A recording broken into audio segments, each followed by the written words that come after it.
This video has to do with Professor Johnson as well as this Republican activist. We're talking about the possibilities of Biden winning the election or where the polls are, etc. And this particular operative actually believe that Joe Biden is going to win by a larger margin than what he won by in 2020. What's your thoughts? But let's go ahead and play that, and then we'll take it on the other side. Jason, the election is still 11 months away. I think there's plenty of time to turn polls around. The Post points to some potential ways to do that. Ramp up the campaign presence in battleground states, direct activists on how to get the word out, regular campaigning. What do you think the Biden campaign should focus on?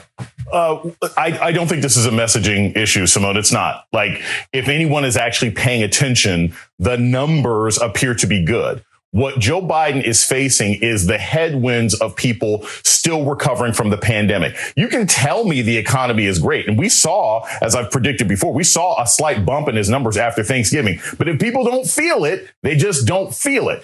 Unfortunately, I think no matter how much Joe Biden shares his message, no matter how much he may campaign, no matter how much they may ramp up actually putting efforts into black communities and black men and Latino men, which are areas where they really need to focus, his best bet in 2024 might be that he's running against someone who can't make a better case. Because at this point, I think it's already set in. I think people feel the way they feel about Joe Biden. They find him to be a disappointment. They don't think he's done enough on the economy. I think the only way he can change that is saying, yeah, you may not like me, but the other guy is worse. Because messaging and talking about the numbers is not enough anymore.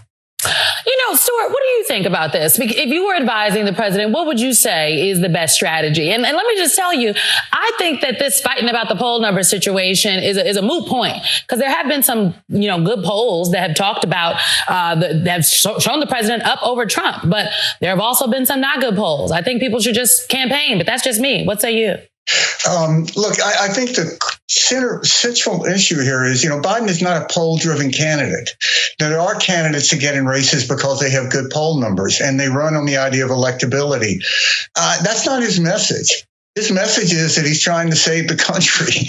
And I think the comparison with Trump is going to be stark and dramatic, and is really going to be a turning point in American history. In 2012, when I was working for Romney, on election day, Romney and Obama both had 50% favorables.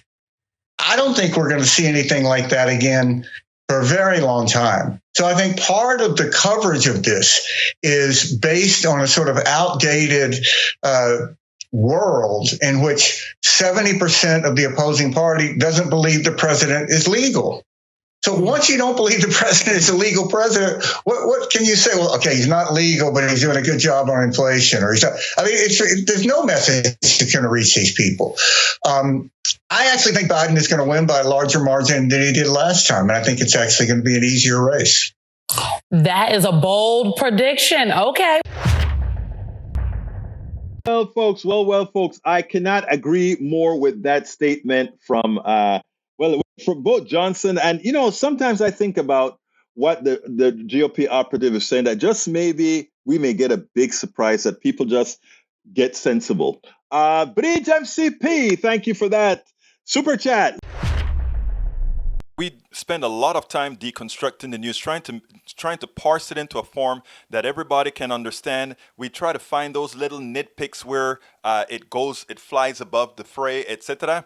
If you really like these videos that we do, I want to ask a big favor. Please go ahead. Number 1, subscribe to our channel. And number 2, please join if you can. Thank you so kindly for watching. Keep watching. Please remember to share. We must populate the entire internet with our progressive message, a message that we know is what most Americans say that they want. So help us, please join.